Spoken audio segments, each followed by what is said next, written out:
warahmatullahi wabarakatuh.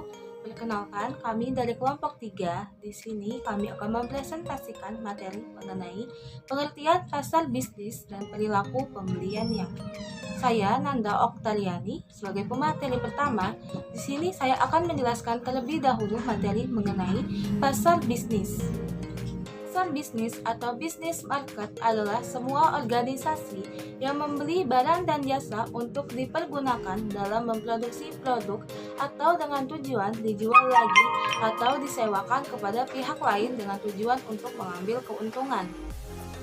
Perilaku pembelian bisnis atau business buying behavior mengacu pada perilaku pembelian organisasi yang membeli barang dan jasa untuk digunakan dalam produksi produk dan jasa lain yang dijual, disewakan, atau dipasok kepada pihak lain. Sedangkan proses pembelian bisnis adalah proses pengambilan keputusan dengan mana pembeli bisnis menetapkan kebutuhan akan produk dan jasa yang akan dibeli, mengidentifikasi, mengevaluasi, serta memilih antara merek-merek dan pemasok-pemasok alternatif.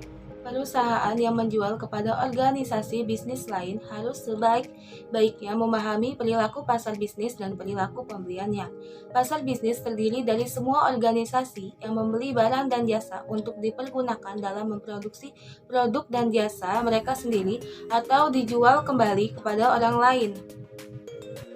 Perkenalkan, nama saya Nur Hasanah. Di sini saya akan membahas tentang perilaku pasar bisnis.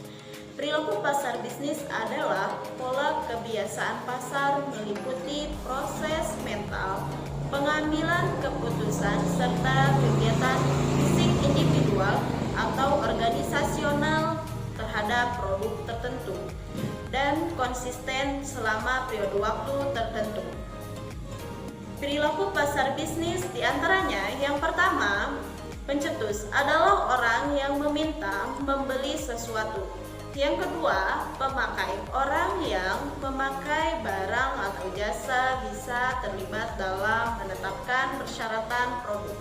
Yang ketiga, pemberi pengaruh, membantu merumuskan spesifikasi dan informasi bisa mempengaruhi keputusan pembelian. Yang keempat, pemberi persetujuan, pihak yang berwenang menyetujui tindakan pembeli. Yang kelima, pembeli punya wewenang formal dalam memilih pemasok, menyusun spesifikasi produk, bisa diwakili oleh pihak manajer.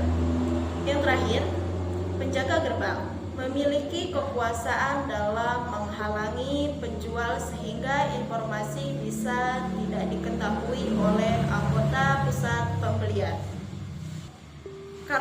Karakteristik pasar bisnis yang pertama, pembeli yang lebih sedikit tetapi jauh lebih besar dibandingkan pemasar konsumen. Yang kedua, hubungan pemasok pelanggan yang erat.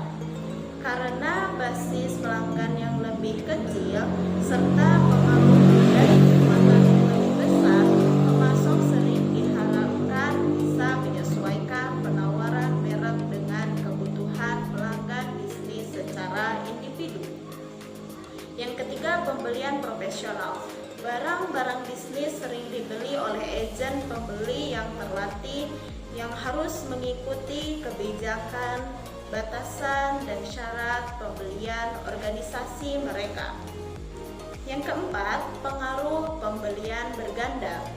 Umumnya, keputusan pembelian bisnis dipengaruhi lebih banyak orang. Yang kelima, panggilan penjual berganda. Diperlukan 4 sampai 4,5 panggilan untuk menutup rata-rata penjualan industri. Yang keenam, permintaan turunan. Permintaan barang bisnis pada dasarnya diturunkan dari permintaan barang konsumen. Yang ketujuh, permintaan inelastis. Total permintaan untuk berbagai barang dan jasa bisnis bersifat inelastis. Artinya, tidak banyak dipengaruhi oleh perubahan harga. Yang kedelapan, permintaan berfluktuasi. Permintaan barang dan jasa bisnis cenderung lebih tidak stabil dibandingkan permintaan barang dan jasa konsumen. Yang kesembilan, pembeli terkonsentrasi secara geografis membantu mengurangi biaya penjualan. Pada saat yang sama, pemasar bisnis harus mengamati perusahaan regional dalam industri tertentu. Yang kesepuluh, pembelian langsung. Pembeli bisnis sering membeli langsung dari produsen dan tidak melalui perantara, terutama untuk barang-barang yang rumit secara teknis atau mahal. Sekian presentasi dari saya. Materi selanjutnya akan dilanjutkan oleh Nanang. Terima kasih. Dan materi selanjutnya, target pasar bisnis. Target pasar bisnis adalah suatu kelompok konsumen yang menjadi sasaran pendekatan perusahaan untuk membeli produk yang dijual. Singkatnya, target pasar adalah kelompok yang akan dilayani sebagai konsumen. Target pasar biasanya mempunyai rentan umur, sifat, dan karakter yang hampir sama. Dan selanjutnya, ukuran segmen. Perusahaan besar cenderung memilih segmen pasar yang juga besar. Begitupun sebaliknya, perusahaan kecil akan memilih segmen pasar yang lebih kecil. Hal ini bertujuan agar perusahaan dapat menyesuaikan target perusahaan sesuai dengan kemampuan masing-masing. Pertumbuhan segmen. Faktor pertumbuhan segmen juga merupakan salah satu faktor yang wajib diperhatikan dalam menentukan target pasar. Meskipun ukuran sebuah segmen saat ini relatif kecil, tetapi tidak menutup kemungkinan akan berkembang di masa yang akan datang jika ada tanda-tanda perkembangan yang positif. Karena pada dasarnya segmen kecil adalah segmen pasar yang potensial. Seperti misalnya, dahulu tingkat usia 60 tahun ke atas tidak menjadi fokus pasar bagi perusahaan. Tetapi saat ini banyak jasa dan produk yang ditawarkan untuk segmen ini, yaitu usia 50 tahun ke atas. Dan selanjutnya, analisis situasi. Lakukan analisis situasi secara teliti dan cermat sebelum menentukan target pasar. Analisis situasi tersebut berhubungan dengan konsumen, para pemasok, dan para distributor dengan menggunakan analisis SWOT. Dan selanjutnya, sumber daya perusahaan. Sebelum menentukan target pasar, cobalah perhatikan sumber daya yang didapat perusahaan. Apabila sumber daya perusahaan didapat dari kerjasama dengan pihak luar, maka kamu harus berhati-hati. Hal ini karena keuntungan dan risiko ditanggung bersama. Dan selanjutnya, biaya yang harus dikeluarkan untuk mencapai segmen. Sebuah segmen harus disesuaikan dengan kegiatan pemasaran perusahaan. Jika segmen yang dipilih ternyata tidak cocok, maka sebaiknya tidak perlu untuk dilakukan.